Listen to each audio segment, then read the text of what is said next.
It is a great blessing to be with all of you. Salamat sa lahat ng naririto because I think this is a good time for all of us to think, to be able to look back. Paano naging matapat ang Diyos sa atin? And then, ano pa yung mga gusto niya para sa ating buhay personally, sa ating family, sa ating ministries? Di ba, lahat naman tayo Palaging yung batian is, of course, Merry Christmas and Happy New Year. Prosperous New Year. Walang tao siguro na ayaw niya na maging masagana at maging mapagpala ang taong 2026. Napakabilis ng panahon. I was thinking, parang kasisimula nga lang, di ba? Last time, nung panibagang taon. And then now, we are into a new year. Habang binanggit ni Pastor NJ to be able to share God's Word, sabi ko, of course, it is a great blessing. Pero I began to ask the Lord for a particular message na gusto niya para sa atin. And binalik ako ng Panginoon doon sa isang familiar passage. I'm sure you know this passage in Romans chapter 15, verse number 13. Romans 15:13. And I'll be reading from the New King James. Sabi diyan, "Now may the God of hope fill you with all joy and peace in believing, that you may abound in hope by the power of the Holy Spirit." Sa Filipino, puspusin nawa kayo ng Diyos ng pag-asa ng buong kagalakan at kapayapaan sa pananampalataya, upang kayo sumagana sa pag-asa sa pamamagitan ng kapangyarihan ng Espiritu Santo. Immediately, habang binabasa ko tong text na ito, dalawang bagay agad ang pinakita ng Diyos which stood out for me. First of all is the promise of His presence, ang pangako ng Kanyang presensya, at ganun din, secondly, the promise of His filling, ang pangako ng Kanyang pagpupuno o pagpupuspos. Now, notice in the first part, the promise of His presence. Now, may the God of hope. Sa King James natin, if you're using the King James, nakalagay dyan, now the God of hope. Pero nung kinumpare ko siya sa other Bible translations, halos lahat would have the word may. Now, may the God of hope. Why? I think the reason for that is that this is the Apostle Paul's prayer and desire for them. Ito ang panalangin niya at pagnanais ng kanyang puso para sa mga Roman believers. And this can also be our prayer for today. Not just for ourselves, but for our fellow ministers, for our fellow believers. Mahalagang mahalaga yan. Now, maraming binanggit si Apostle Paul sa Romans 15 bago siya dumating dito sa kalagitnaang verse 13. Pero kung titingnan po natin, pinaka-main theme or topic ng Romans 15 is about Christians being a blessing to other Christians. Paano magiging pagpapala ang Kristiyano sa iba pang mga Kristiyano to our fellow believers? And alam niyo yung verse number 1. Diba? Madalas kinuquote yan. At ang sabi ni Apostle Paul, "We then that are strong ought to bear the infirmities of the weak and not to please ourselves." Masarap pala, di ba? The moment na lumalago tayo, lumalalim sa Panginoon, naiisip na natin yung iba Hindi na puro tayo lang No? And gusto natin ma-extend sa kanila, ano man yung tinuro ng Diyos, yung ginagawa ng Diyos, yung excitement natin para sa Diyos, sa kanila rin. At lalo na kung may nabibigatan, paano mo nga naman matutulungan yung iba kung ikaw mismo hindi mo kaya na magpatuloy? So kaya ganun ang pagkakabanggit. And I believe karamihan sa atin are already growing in the Lord in faith. So kumbaga, binibigyan tayo ng paalala through that.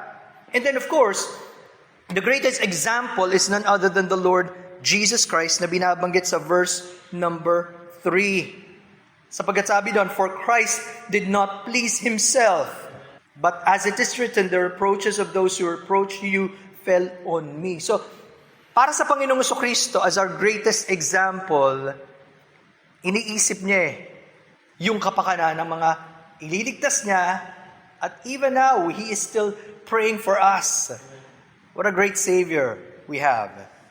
And then of course, you would notice in verses 5 to 6, pinapanalangin ni Apostle Paul ang Christian unity.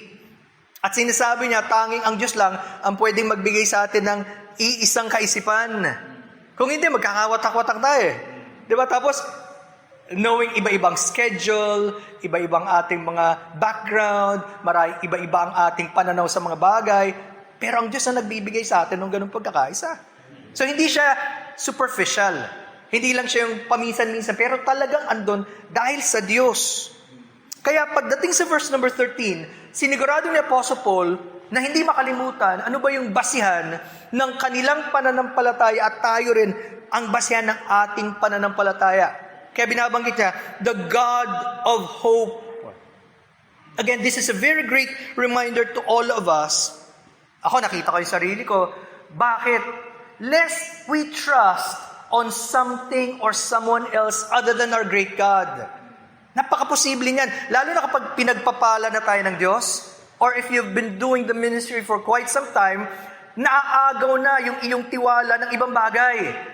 Sapagkat marami ka ng pagpapala, marami ng maganda na yung ministry, umayos na ang takbo ng pamilya, parang wala na masyadong problema. It's a very good reminder to bring us back to the God of hope whom we have.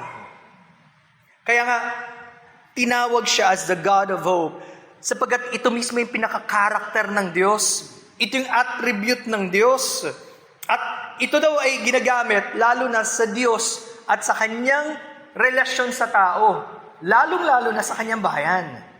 Diba? Because we can hope in this great God. Remember, kasama dapat ito sa buhay ng Kristiyano. Sapagkat binigyan tayo ng Diyos ng panibagong pag-asa na wala sa mga unbelievers.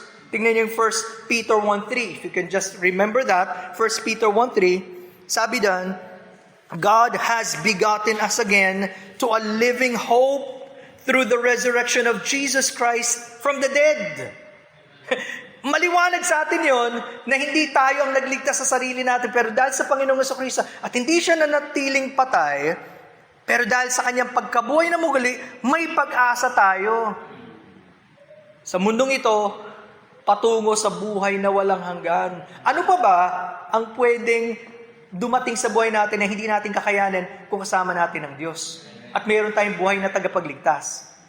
Hindi ba? Yun ang napakalaking comfort para sa mga tunay na mga anak ng Diyos at para sa mga lingkod ng Diyos. Kaya nga, this New Year 2026, dapat paalalanan din tayo. Of course, masarap na magkaroon ng pagtitipon. Masarap yung mga activities na ginawa during Christmas, during New Year. Pero yung pag-asa natin hindi doon sa pagpapalit ng kalendaryo eh. Bagamat para sa atin, because we are creatures of time, we need that reminder. Hindi tayo palaging andi dito, kailangan yun. Pero hindi doon ang pag-asa natin. Ni hindi rin doon sa mga bagay na sinasabi nating magkaroon ka ng positive mindset. Di ba marami mga tao sabihin nila, bagong taon na.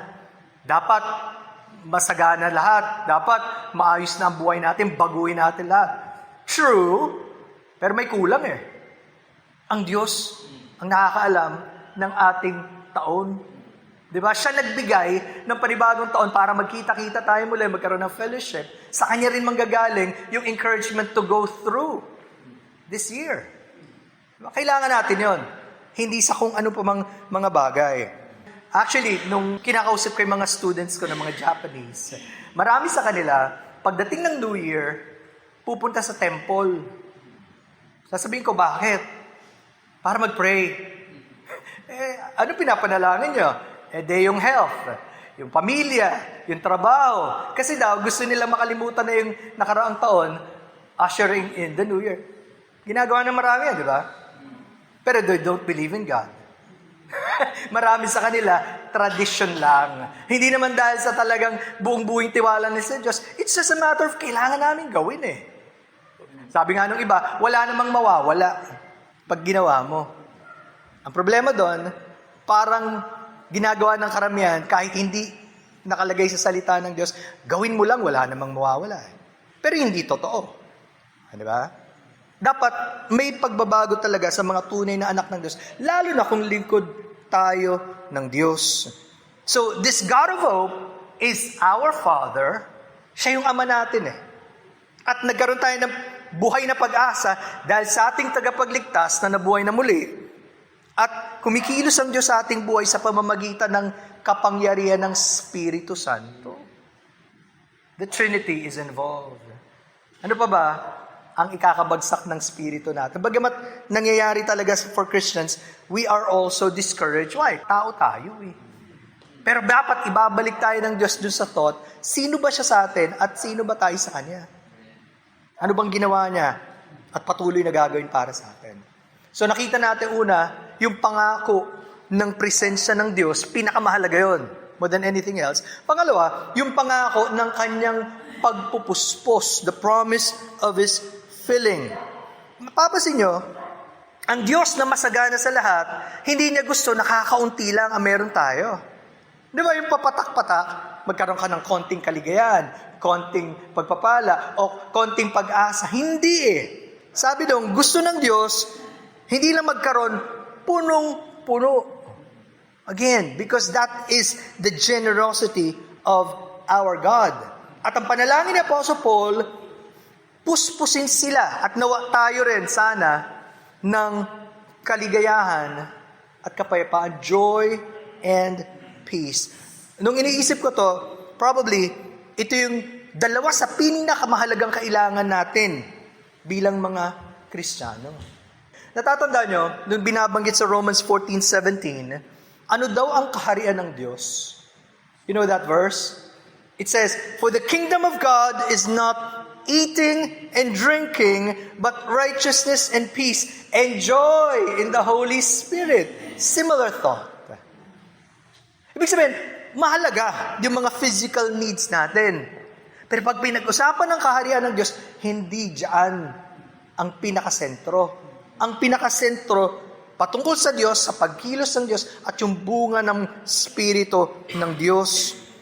Yun yung kaligayahan sa Diyos at kapayapa ang Kanyang ipinagkakaloob.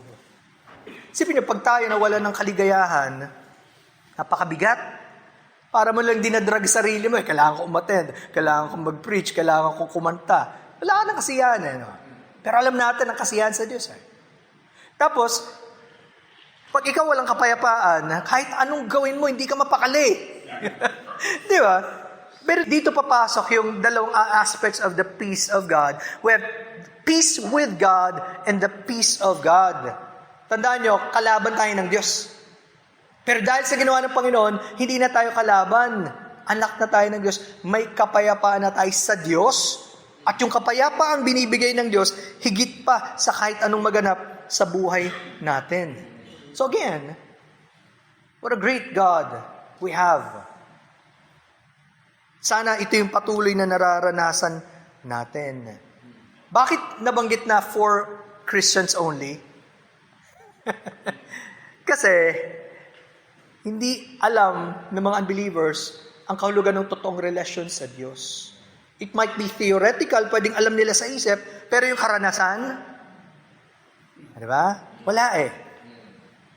Pansinin niyo sabi doon, "Now may the God of hope fill you with all joy and peace in believing."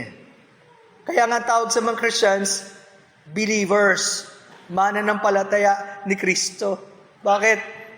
Because yun ang itinanim sa atin ng Diyos, yung pananampalatayang sa Kanya nagmumula. See? Now, I could imagine, maraming times siguro sa buhay natin, ako personally, may mga times, we feel down. Yung mga times na parang hindi mo alam bakit. Diba? Naririnig ko sa asawa ko, nangyari yan eh. Pag tinanong, kumusta ka na? Bakit? Hindi ko alam. Nangyari ba yan sa mga ladies? Oo naman. Diba? Alam nga namang hindi rin nangyari sa lalaki yan. Of course it does.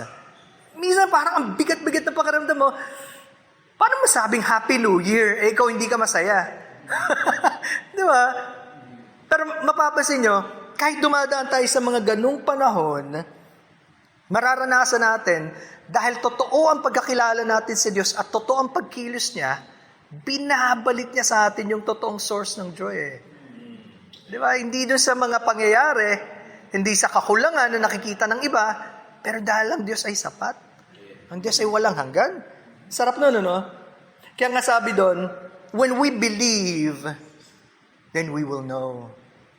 Diba? Ganun eh. Hindi yung makita mo muna, tsaka kasasampalatay. No. You have to trust God first. And His character and His word. And then we will know. Kaya yung mga times na hirap tayo, tapos tumatagal yung mga discouragements, guess what? Anong pinagmumulan nun? Lack of faith, marahil. Di ba sinasabi ng Panginoon sa mga disciples niya, why did you not believe? We're still growing in faith. At sana patuloy tayong palalimin ng Diyos. And then when He says, that you may abound in hope. Gusto ng Panginoon yung pag-asa natin matatag. Hindi pa bago-bago. Dahil nga ang Diyos ay hindi nagbabago-bago. Tandaan nyo, di ba? Sabi nga nila, kung may isang bagay daw na dapat hindi mawala sa isang tao, iyon yung kanyang pag-asa. Pag ang tao nawala ng pag-asa, ano nang susunod? Ready na siyang give up. Ang ganda ng expression si Delilah, nakaganon pa mo ka. Akala kasi ng iba, makakatakas sa problema, ang di nila alam, mas malaki ang problema na malayo sa Diyos for all eternity. Diba? Yun daw hindi pwedeng mawala yung pag-asa, lalo naman sa mga tunay na anak ng Diyos. But again, this can only happen through the power of the Holy Spirit. At yun daw yung isang bagay na palaging kailangan nararanasan natin. Diba? Hindi lang yung alam nating anak tayo ng Diyos, hindi lang sa alam nating nasa atin siya at ang Spiritong Diyos. Yung kapangyarihan ng Diyos comes to us in reality. Bihira kasi, siguro sa mga Kristiyano, yung talagang puspos ng Spirito palagi at ang kapangyarihan ng Diyos ang nararanasan so that ano man ang maganap sa kanyang paligid, ang bunga ng Spirito ang nakikita. Kailangan natin ang kapangyarihan ng Diyos from this world up to the next. Hanggang makarating tayo kasama ang Panginoon. So, how does God encourage His servants? Paano niya pinapatatag? Paano niya binibigyan ng paghihikayat ang mga lingkod niya? Una, He encourages His servants through His Word and with His presence. Huwag tayong lalayo sa salita ng Diyos, sa pananalangin, at huwag nating hayaan na mawala yung karanasan natin sa Diyos. Remember Isaiah 41:10? Huwag daw tayo matakot. Fear not, for I am with thee. Be not dismayed, for I am thy God. I will strengthen thee, yea, I will help thee, yea, I will uphold thee with the right hand of my righteousness. Sapat na ang Diyos at higit pa. Pangalawa, na-encourage ng Diyos ang kanyang mga lingkod kahit sa gitna ng ating kahinaan. Because just like what the Apostle Paul experienced 2 Corinthians 12, verse 9, sabi ng Panginoon, my grace is sufficient for thee, for my strength is made perfect in weakness. Padadaanin tayo ng Diyos sa panahon ng manghihina tayo para makita natin siya yung kalakasan natin. Babalik tayo sa Kanya. Kasi kung malakas na tayo, ba't pa natin kailangan manalangin? Kung umasa sa Diyos. At pangatlo, in-encourage tayo ng Diyos sa pagbibigay sa atin ng Kanyang kaligayahan, ng kapayapaan at pag-asa. Just like in our text. And fourthly, in-encourage tayo ng Diyos sa pamamagitan ng ibang mananampalataya. Kaya nga, again, thankful tayo kay Pastor Nilo, Tess, sa kanilang family, Pastor NJ, and the rest who really have this desire, even to encourage other believers, even fellow workers. Salamat sa inyong panahon at sa inyong effort to be able to do this. Hebrews 10:24, and let us consider one another to provoke unto love and to good works. For us to be able to consider others, kailangan muna real ang Diyos, ang Kanyang salita, at ang pag-asa na meron tayo sa Kanya. Then, we can consider to encourage others. Diba? And let's continue to do that. Let's pray for one another. At alam nyo, one remarkable thing, magpapadala ang Diyos ng tamang tao at the right time. Diba? Minsan nahirapan ka, pero God would use His people to help. May God be pleased. May He be honored as His servants continue to encourage one another in the Lord. Sana year 2026 would be a God-honoring and Christ-centered year for us. At naway malugod ng Diyos na pagpalain tayo anuman ang nais niya para sa bawat isa sa atin. Maraming salamat po and God bless us all.